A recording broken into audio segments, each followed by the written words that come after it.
because yesterday Suella Braverman was sacked as Home Secretary after she defied Number 10 over an article accusing the Metropolitan Police of bias in the policing of protests. Although her allies have insisted she spoke on behalf of the people, should her policies now stay, even though she has gone?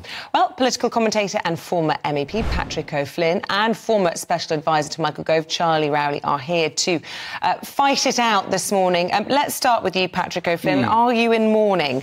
Do you regret the loss of Suella Braverman from the Cabinet and as Home Secretary?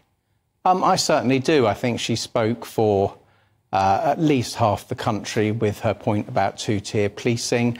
I think she was going to get whacked even before that row blew up, because we're told that Sunak had been talking to Cameron for a little while, certainly before that row happened, and the only conceivable position David Cameron could have come back into the Cabinet to was Foreign Secretary, which meant James Cleverly was being moved. And if you look at James Cleverly, he does look like a Home Secretary. So I think that was always nailed on. And Suella's number was up quite a while ago. I think it's a very arrogant and cynical move by Rishi Sunak, who needs to bear in mind he has no mandate. He has no mandate from the British people. Okay. He doesn't even have a mandate from the Conservative Party membership. Patrick, case made. Charlie, what do you say?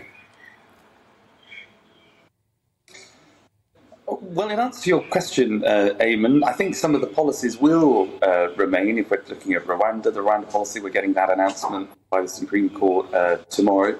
I think there has to be more police on the street. That's something that the government has already delivered on, 20,000 new police officers on the street.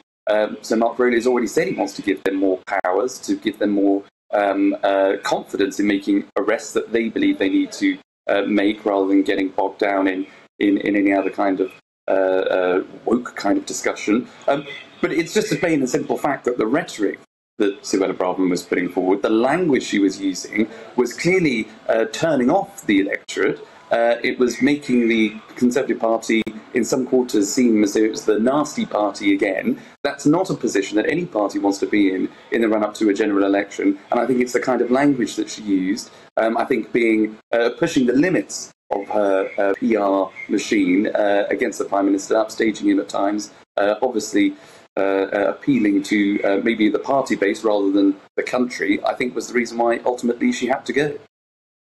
The policy is unsuccessful at the Supreme Court tomorrow. Do you think that we will see James Cleverly continuing what Suella Braverman has promised to do and call for us to withdraw from the ECHR and for that UN Convention on Human Rights to be rewritten?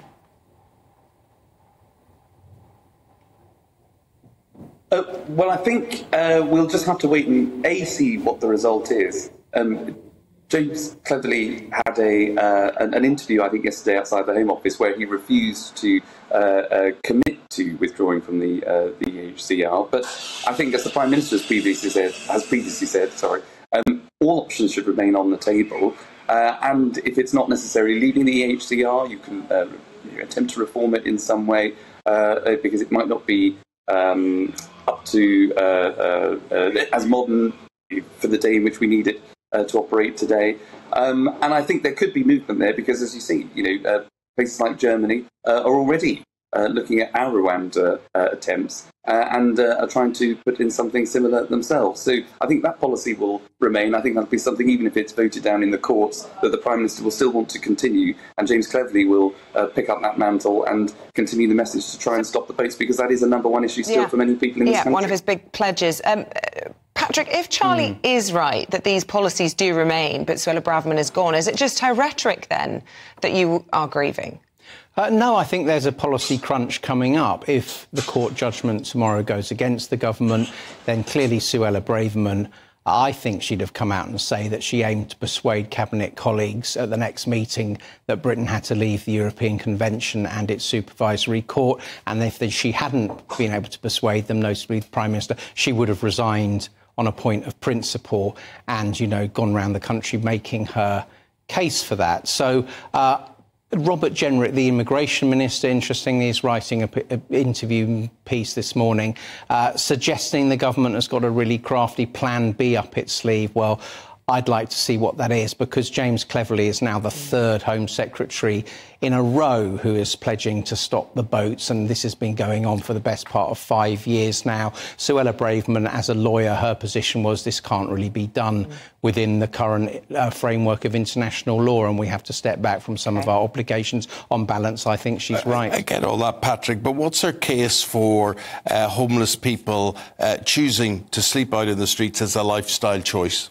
Well, I think that's her biggest misstep of the last few weeks, because when you have a housing crisis, even people who are right of centre would think it can't be as simple as that. I do think there are people with drug dependency, mental health issues, who do turn down places in supervised hostels because they don't want the regime. To be addicts, do they? No, they don't choose to be addicts, that's right. So I think that's what she was getting at. I personally am very glad that someone is taking the side of the wider general public about our public spaces needing to be protected. I think allowing rough sleeping is wrong. I would like to see a place for everyone inside. A really brief answer from you, Charlie, on this, if you will. Do you think that the policy to stop charities handing out tents to homeless people should be continued under James Cleverly?